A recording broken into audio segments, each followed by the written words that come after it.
Assalamualaikum warahmatullahi wabarakatuh.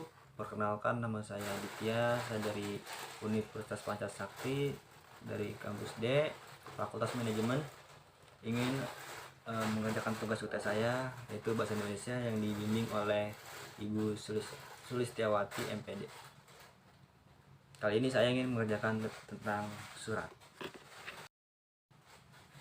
Nah, surat menjadi bagian dari bentuk dan jenis komunikasi yang ada di kehidupan manusia, menjadi salah satu alat komunikasi yang memberikan manfaat dan kegunaan pada masanya dan masih dipergunakan hingga saat ini. Alat komunikasi ini menjadi pilihan untuk melakukan sebuah komunikasi maupun hubungan kerjasama yang dilakukan oleh suatu perusahaan atau instansi, meskipun dalam penggunaan sebagai alat komunikasi perseorangan atau pribadi, jumlahnya sudah semakin berkurang karena sudah adanya kemajuan teknologi yang memudahkan dalam berkomunikasi. Surat masih menjadi pilihan orang-orang yang tertentu untuk melakukan komunikasi.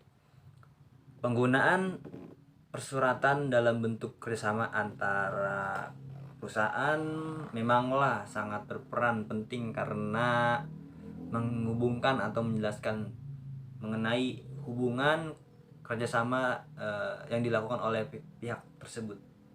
Akan tetapi dengan kemajuan teknologi yang semakin canggih dan berkembang juga mengubah sistem persuratan yang dilakukan secara manual dan konvensional menjadi cara yang lebih modern dan canggih, yang tentunya akan memudahkan dalam melakukan proses persuratan yang ada pada suatu perusahaan. Perubahan yang ada dari menggunakan cara konvensional menjadi cara modern tentunya tetap memerhatikan hakikat surat yang ada pada sistem persuratan. Hakikat surat yang masih menjadi surat sebagai sarana komunikasi dan bentuk kerjasama, dan masih memperhatikan sifat surat dan jenis surat yang ada.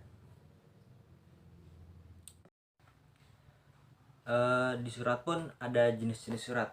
Dalam penggunaan persuratan, surat memiliki beberapa jenis yang dapat dikategorikan menurut beberapa kategori, seperti 1. Berdasarkan sifat surat.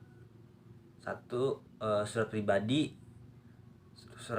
pribadi, surat resmi pribadi, surat dinas, surat niaga. Nah, itu ada beberapa. Dan juga yang kedua, berdasarkan wujud. Surat biasa, memo, nota, surat tanda bukti, surat terbuka, surat tertutup. Yang ketiga, menurut asal, surat masuk dan surat keluar. Menurut kegiatan. Yang keempat, surat eksternal, surat internal. Menurut penyebaran atau sasaran, surat biasa, surat edaran. Yang keenam, menurut keamanan isi, surat biasa, surat rahasia, surat sangat rahasia. Yang ketujuh, menurut proses penyelesaian, surat biasa, surat segera, surat sangat segera. Yang kedelapan, menurut tujuan, pemberitahuan, pemerintah, perintah, permintaan. Nah, ada kesimpulan.